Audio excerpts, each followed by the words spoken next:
Bonjour, je reçois aujourd'hui Pierre Martinet, ancien agent du service Action, ancien agent de la DGSE, ancien espion, ancien militaire.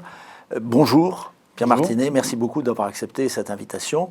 Est-ce que vous pouvez résumer en quelques phrases votre carrière? Parce qu'il n'y a pas eu que le service Action, vous avez une Bien sûr. carrière assez variée avec de nombreux événements dont nous allons parler puisque nous avons une demi-heure devant nous. Alors, pour résumer ma carrière, je pourrais la résumer en deux mots, c'est action, adrénaline. Mais très jeune, j'ai été attiré par le métier des armes, puisque c'est un peu l'ADN de ma famille, hein. Entre mon grand-père, mon père, mes oncles, tout le monde a servi à certaines époques, hein, Indochine, Corée, Première Guerre mondiale, Deuxième Guerre mondiale. Et tout naturellement, j'ai choisi ce métier, qui est un métier qui a été pour moi une évidence, parce que ça mêle à la fois le sport, l'action, les voyages, les relations humaines très fortes. Et le danger? Alors, le danger n'existe pas, c'est plutôt l'attirance, ce qu'il procure, quoi. Le danger, je l'ai découvert en Libye. Mais tout au long de ma carrière, ce n'était pas du danger, c'était plutôt de l'adrénaline. Et c'est ça qui m'a attiré. Les sauts en parachute, bien évidemment, parce que j'ai fait de nombreux sauts en parachute. Oui, vous avez fait plusieurs milliers, c'est ça? Oui, presque 5000, ouais. Ouais. Et certains ont failli mal se terminer, c'est ce qu'on lit dans votre livre. Il y a beaucoup de détails dans ce livre, donc Oui. je ne peux pas revenir sur tous les détails, mais c'est vraiment un livre très intéressant. Et quelle est la différence entre un soldat normal et un soldat du service Action? Alors, l'un est conventionnel, l'autre est clandestin. On est administrativement suivi par le ministère de la Défense. Cependant, on n'est plus on travaille en civil, on n'est plus en militaire. On essaye d'être démilitarisé. Ceux qui le peuvent ont les cheveux longs. J'avais des cheveux longs à cette période. Moustache. Et ensuite, on essaye d'avoir une vie clandestine, une vraie vie clandestine. On n'essaye pas, on a une vraie vie clandestine. Et on ne part plus en unité constituée. On va dans des pays où l'armée française n'est pas censée être. Et donc, on part en civil. Et on a des actions de renseignement. Certains ont des actions de renseignement pour faire du renseignement propre et amener de l'information à l'État français. D'autres, comme moi, on avait des missions de renseignement, mais pour faire de l'action. Et cette action-là, c'était à cette période de ma vie, c'était travailler sur les têtes de réseau, les chefs de réseau des GIA à l'époque. C'était les balbutiements d'Al-Qaïda, mais il y avait encore cette omniprésence des GIA en Europe, surtout à Londres, hein. C'était cette période que vous avez bien connue, le Londonistan. Et on avait pour mission essentiellement de cibler des personnes qui étaient responsables de groupes pour les éliminer. Donc la différence, c'est qu'un soldat conventionnel part en unité constituée, en tenue militaire avec le drapeau français, et un clandestin part avec des faux papiers, en civil, dans des pays amis ou ennemis, pour faire du renseignement particulier. Et donc vous repérez ces islamistes, et c'est vous-même qui vous chargez de l'élimination? Pas du tout. Non. La chaîne de l'élimination de quelqu'un, c'est une chaîne d'abord politique, hein, c'est une décision politique. Au préalable, il y a un très long travail de renseignement, de façon à avoir sur cet individu-là une habitude pour éventuellement l'éliminer par l'explosion d'une voiture. Souvent, c'est ça. Mais surtout qu'il soit seul, pas de femme, pas d'enfant. Je me souviens de cette phrase d'un de mes responsables de cellule qui me disait, Florent, il me disait, parce que c'était mon pseudo, on a notre credo, c'est pas de femme, pas d'enfant. Si on doit éliminer quelqu'un, eh bien, il faut qu'il soit seul. Donc pour qu'il soit seul, il faut qu'il ait vraiment une habitude, un déplacement tous les jours. Ça va durer plusieurs mois pour déterminer cette habitude. Ensuite, il y a une autre cellule qui va passer derrière nous. C'est la dernière cellule qui va vérifier la faisabilité de cette action. Si cette action est faisable, ils vont déterminer comment ils vont agir. Et ensuite, il n'y a qu'une personne qui décide, c'est le politique. Et ces actions peuvent avoir lieu dans n'importe quel pays du monde? Dans n'importe quel pays du monde, même un pays ami. Et à ce moment-là, vous prévenez les autorités locales? Absolument non, pas. Jamais. Et donc, c'est le principe de la clandestinité, oui. quoi. Et il faut faire attention de ne pas se faire prendre aussi. Il faut faire attention de ne pas se faire prendre. Alors, à propos de se faire prendre, il y a eu des d'agents de votre service qui ont été pris en otage, qui ont été faits prisonniers, en Afrique notamment. Quels sont les pays d'Afrique dans lesquels vous avez opéré? Moi, j'ai opéré essentiellement en Europe. J'étais interdit d'Afrique, en fait, quand j'étais au service. J'étais interdit de Maghreb, j'étais interdit... je voulais aller, par exemple, en Algérie, où mes parents sont nés, où ma famille a vécu, où mes ancêtres sont enterrés. Je n'avais pas le droit d'aller au Maghreb parce que je travaillais essentiellement sur des islamistes en Europe. Moi, je travaillais essentiellement en Europe. En Afrique, il y avait d'autres cellules qui allaient en Afrique. C'était surtout pour faire de la coopération interservices, tous les pays. Oui, en fait, ce qui se passe, c'est que vous parlez beaucoup de l'Afrique, de certains événements qui se sont passés dans ce livre. C'est pour ça que... Alors, j'étais en Afrique, bien évidemment, avant, avec mon régiment parachutiste d'infanterie de marine, le 3e RPIMA de Carcassonne.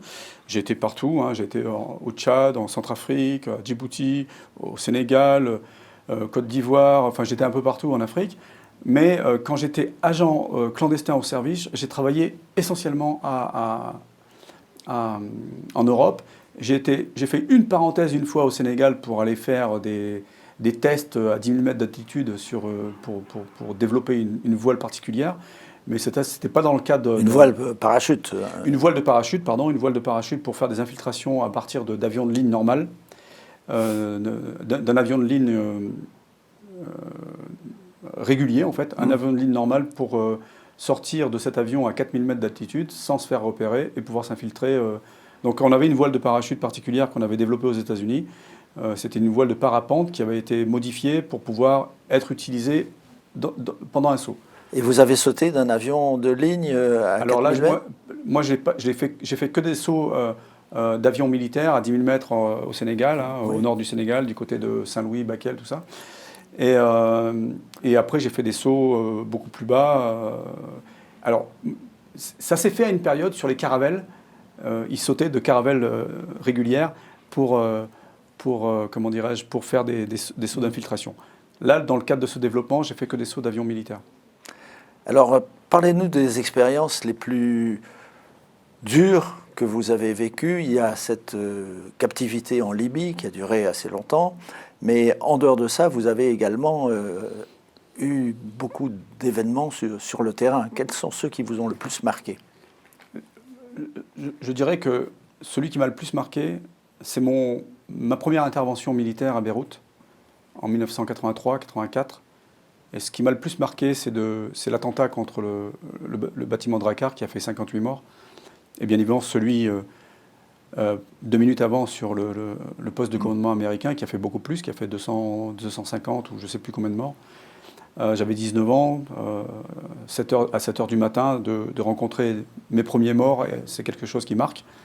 Notamment un que j'ai vu entre 2 blocs de béton, je revois toujours son image, son visage, transpercé par les fers à béton, le corps totalement... je pensais que c'était un noir parce qu'il était tellement tuméfié, bleu, qu'il en était... Je croyais que c'était un noir, et en fait non, c'était... Quelqu'un que j'ai regardé sa plaque, j'ai commis l'erreur d'enlever sa plaque et j'ai vite remis autour du poignet pour qu'on l'identifie. Donc j'ai bien vu son nom et ce mort-là m'a accompagné tout au long de ma vie jusqu'à présent.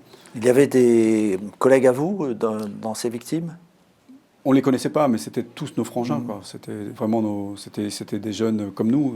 J'avais 19 ans, ils avaient le même âge. Ils sont morts dans leur sommeil. D'ailleurs, cette personne, souvent, les morts, on les retrouvait recroquevillés sur eux parce qu'ils étaient sur leur lit. Et au moment de l'explosion, ils ont eu... Le bâtiment s'est effondré. Comme un château de cartes, quoi. Ouais. Il s'est effondré sur lui-même. Qui est-ce qui avait provoqué cet effondrement? Quel était le groupe qui en... Alors, les représailles après ciblaient l'Iran. Oui. Certaines personnes disaient que c'était la Syrie parce que c'était un bâtiment qui avait été utilisé par les forces syriennes et qui aurait été piégé avant le départ des Syriens. Je n'ai jamais su réellement qui c'était, mais je sais qu'après, on a essayé de faire sauter une Jeep devant l'ambassade d'Iran dans Beyrouth. Ça n'a pas fonctionné. D'ailleurs, c'était le service que j'ai rejoint après. Ensuite, il y a eu des représailles dans la plaine de la Beka. Vous savez, les avions qui ont décollé du porte-avions, d'un porte-avions. Il y a eu des représailles. Il y a eu 3 moutons de tués. Je ne saurais jamais enfin, je ne sais pas vraiment qui a... Est-ce que les représailles sont une règle pour les services secrets? C'est-à-dire que si on tue un de vos agents... Oui, il faut. C'est une règle. Oui. Est-ce que vous avez un exemple à donner? Les exemples, c'est ce qui s'est passé après avec Denis Alex en Somalie, C'était un otage, n'est-ce pas? C'était un otage, c'était un agent de la DGSE, du service action, quelqu'un de connu à Perpignan. Et je sais qu'après, il y a eu des opérations de montée sur place, et à Beyrouth aussi, il y a eu des opérations de représailles. Donc, personne ne connaît l'existence, mais je sais qu'il y a François Hollande qui a reconnu dans Son livre. Enfin, ouais, dans le livre d'Avé l'homme qu'il a donné des feux verts pour des opérations pour homicide, hein, c'est ce qu'on fait dans notre truc. Tous les services secrets du monde le font. Ouais. Et je pense que c'est une bonne chose pour montrer qu'on a le pouvoir de frapper aussi. oui, c'est ce que les Israéliens ont fait à propos de l'attentat aux Jeux Olympiques de Munich, leur équipe qui avait été... Qui a donné lieu à un excellent film qui s'appelle Munich, que j'ai vu et revu. Et je pense qu'il est nécessaire de montrer qu'on est capable de se défendre et capable de réagir. Et je pense que les Israéliens le font beaucoup plus que les Européens.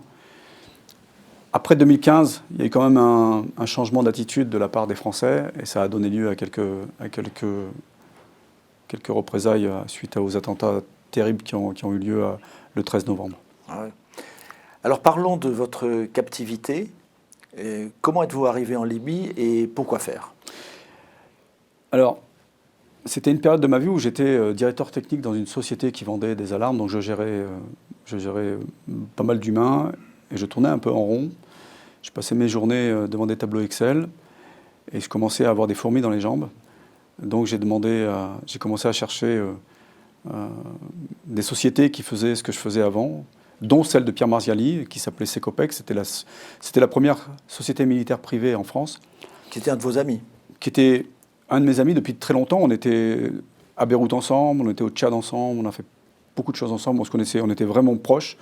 On était varois tous les deux, donc il était du Lavandou, j'étais dans un petit village de l'autre côté, à quelques kilomètres, petit village de Pignan. Et donc il m'a dit, écoute Pierre, j'ai quelque chose de prévu. C'était au moment du printemps arabe, il m'a dit, je te rappelle dans quelques temps, j'ai peut-être quelque chose pour nous. Il faudrait que tu me rejoignes, tu rejoignes la Secopex, et puis je te mets un poste de directeur technique, et puis on va voir ce qu'on peut faire. Donc je suis allé le voir, et c'est là qu'il m'a expliqué réellement ce qu'il faisait. Donc il avait une devanture officielle où il faisait de la formation, garde du corps, etc., en pays hostiles, pour des pays hostiles. Et il avait aussi une mission de renseignement pour des clients américains, pour un de ses clients américains, où il parcourait un peu le monde pour lui, et puis il faisait pas mal de renseignements pour lui. Donc il m'a dit, voilà, nous ce qu'on aimerait faire... Dans quel domaine de renseignement? Tous les domaines, économiques, militaires, tous les domaines. Et il m'a dit, nous, ce qu'on aimerait faire, c'est de s'implanter à Benghazi pour démontrer que derrière, alors officiellement pour aller proposer nos services au CNT, pour avoir des contrats comme toute société pourrait le faire. Le CNT qui était un des groupes qui... Le CNT, c'est le Conseil national de transition, voilà, qui a pris une sorte de pouvoir pendant la transition, pendant la révolution libyenne, avant que Kadhafi soit exécuté. Et c'est lui qui avait une partie de ce conseil de transition, une partie politique, une partie militaire qui était assez active, et la partie militaire qui était assez islamisée. Donc il m'a dit, il faudrait que tu puisses t'infiltrer à Benghazi avec 2 personnes, louer une grande maison qu'on utiliserait éventuellement pour d'autres personnels qui s'infiltreraient dans ce pays. Officiellement, tu te présenterais comme Secopex, c'est ce qu'on faisait, on avait des cartes de visite, des plaquettes commerciales, et parallèlement, avec le matériel que j'avais, je pouvais capter plein de choses, faire des photos, prouver que derrière, il y avait la mise en place de mouvements islamistes, c'est ce qu'on a vu, hein. Les femmes qui n'étaient pas voilées, elles étaient obligées de se voiler. Sur la place de la Liberté, la fameuse place de la Liberté, où tous les vendredis, il y avait une grande prière publique, ils ont construit une sorte d'enclos avec des plaques de bois, et ils ont parqué les femmes là, fermé à clé, gardé avec un homme en Kalachnikov. Donc c'était pas vraiment le pays de la liberté, quoi. Donc vous êtes allé pour cette mission de renseignement et vous n'étiez plus dans le service action. Là, absolument vous étiez pas. À titre privé. C'est tout à fait privé. Oui. J'avais quitté le service depuis 8-9 ans et je travaillais essentiellement pour le privé.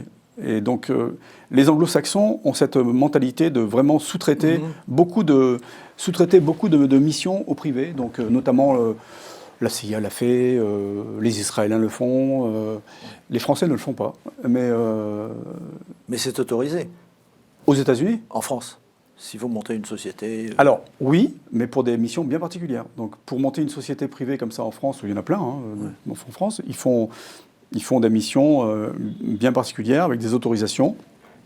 C'est surtout des missions de protection, d'accompagnement, protection rapprochée, dans les pays hostiles ou pas. Ils font aussi de l'intelligence économique, beaucoup, mais très peu de renseignements pour l'État. Ah, d'accord. Alors, revenons à la Libye. Donc, vous êtes arrivé là-bas et... Que se passe-t-il ? Alors, les premières semaines se passent bien.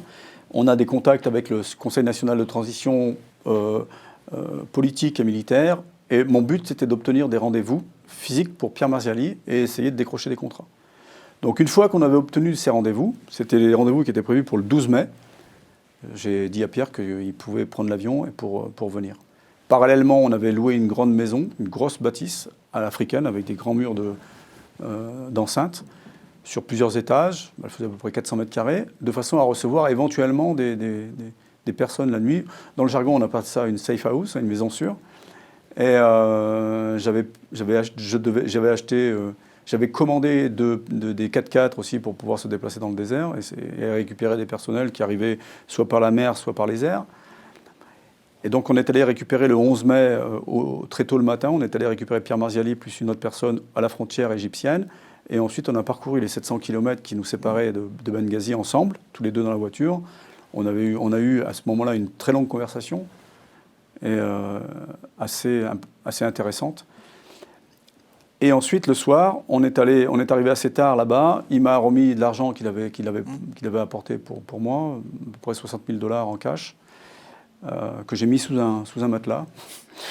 J'avais pas de coffre. Et ensuite, on est allés tous, les 5, on est allés à la pizzeria où on avait l'habitude d'aller un soir. Et juste après, à la fin du dîner, il était à peu près 23h, 23h30. Je les ai abandonnés, ils sont partis devant. Je suis resté pour passer un coup de fil satellite à la fois à son associé pour lui dire que le colis était bien arrivé, et à la fois à ma femme que je faisais régulièrement pour lui dire tout va bien. Donc je passais des coups de fil, je les rejoins en courant, et c'est là que, dans la pénombre et dans la poussière, on voit arriver un pick-up avec un bitube 14.5 derrière qui nous braquait. Il était à l'horizontale, qui nous braque. Ça a été assez surprenant, inquiétant.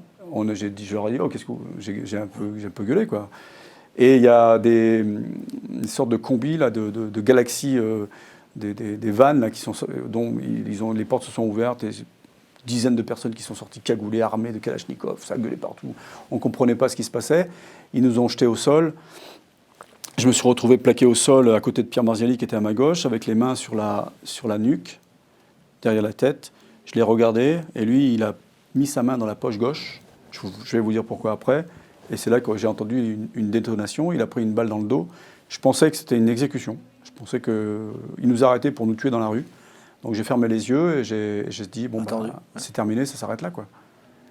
Alors pourquoi a-t-il mis la main dans la poche ? Parce qu'il avait un téléphone dans la poche. Ah. Il avait un téléphone particulier, un nouveau téléphone particulier, un smartphone, qui avait la capacité de capter beaucoup de choses, beaucoup de renseignements, d'adresses, de conversations, autour dans un rayon de 50-100 mètres. J'avais déjà 2 téléphones comme ça, de la marque Nokia. Il m'a apporté un autre téléphone, c'était une nouvelle génération de ce téléphone. C'était un gros smartphone. Donc il m'a dit, tiens, j'ai un nouveau jouet pour toi, et je vais le garder avec moi dans la poche gauche, je vais le mettre avec moi pour aller jusqu'à la pizzeria, et je vais pouvoir un peu capter tout ce qu'il y a dans cette rue. Je lui ai dit, écoute, c'est pas la peine, parce que tout Benghazi a été... J'ai fait tout Benghazi, moi. Donc j'avais tous les renseignements qu'il fallait dans Benghazi, et j'allais lui remettre 2 CD-ROM cryptés, parce que j'avais aussi un Mac avec un très gros logiciel de cryptage. Donc ça, c'était vraiment du matériel d'État, quoi, un matériel privé. Et il me dit, bon, moi, je vais quand même le garder avec moi. Et puis, je sais pas pourquoi, il a eu le réflexe de vouloir éteindre son téléphone.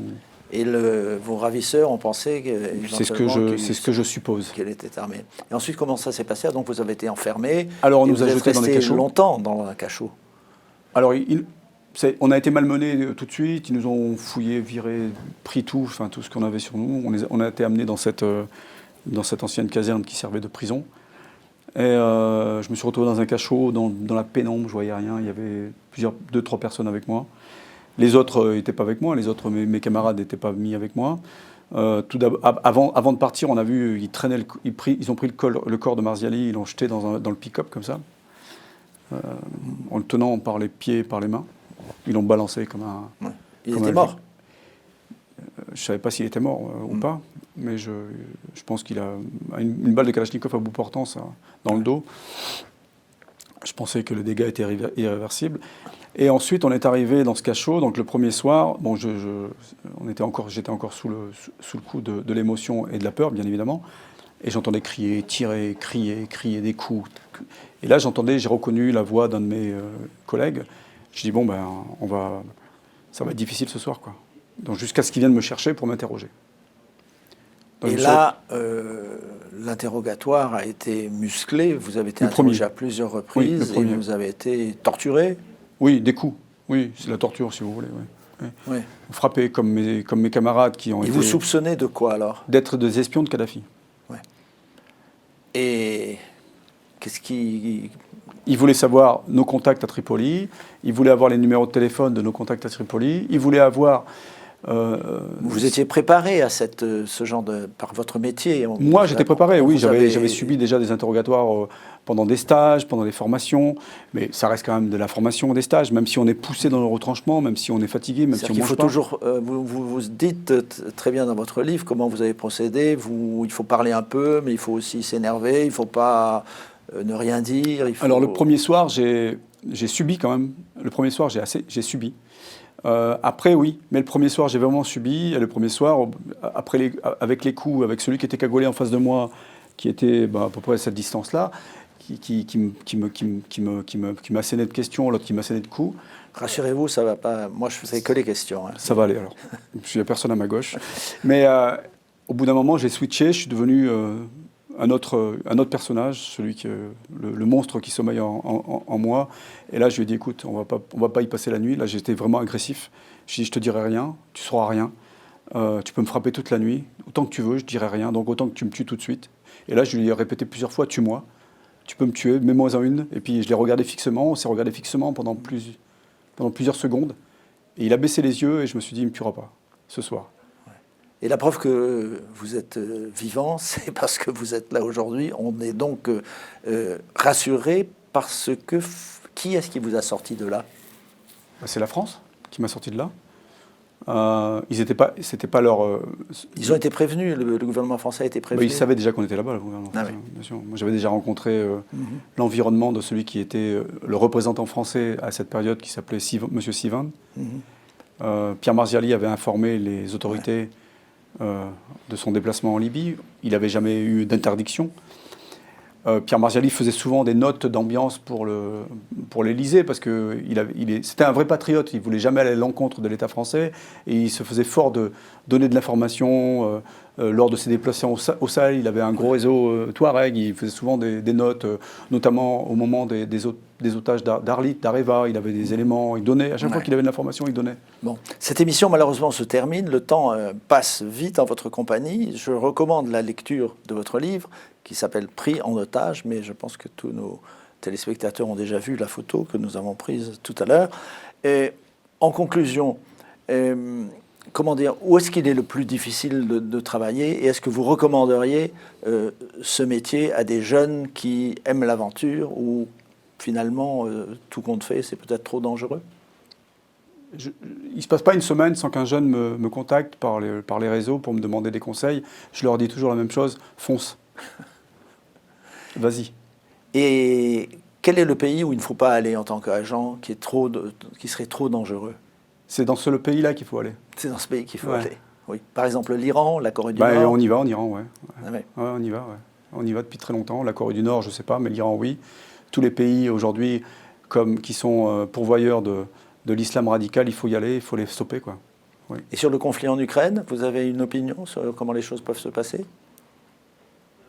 J'ai une opinion, mais je ne connais pas suffisamment ce conflit pour en parler. Mais j'ai qu'une crainte, c'est que ça dégénère. Et malheureusement, il y a des va-t-en-guerre qui traînent sur les plateaux et qui espèrent qu'une chose, c'est que ce conflit dégénère. Donc vous n'êtes pas un va-t-en-guerre et c'est bien Surtout pas. d'être raisonnable dans un métier aussi dangereux. Merci beaucoup Pierre Martinet C'est moi d'avoir qui vous accepté remercie, cette monsieur. émission et je recommande chaleureusement la lecture de votre ouvrage Merci. intitulé « Prise en otage ». Merci à vous d'avoir suivi cette émission. À bientôt.